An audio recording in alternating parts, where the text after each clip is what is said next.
Assalomu alaykum, hurmatli obunachilar. Mana navbatdagi uyg'onligimizni o'rnatdik Qo'qonga.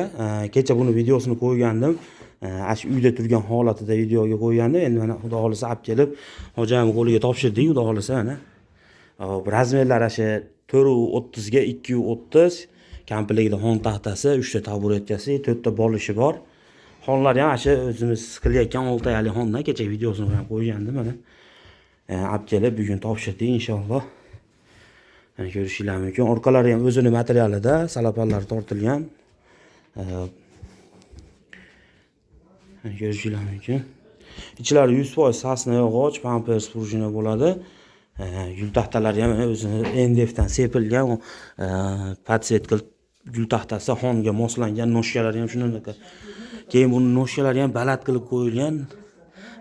Uyda ayollar bemalol hoja onaxonlarni tozalasa bo'laveradi, pilosos qilib bo'ylari baland qilib qo'yilgan, tenoshkasini ham.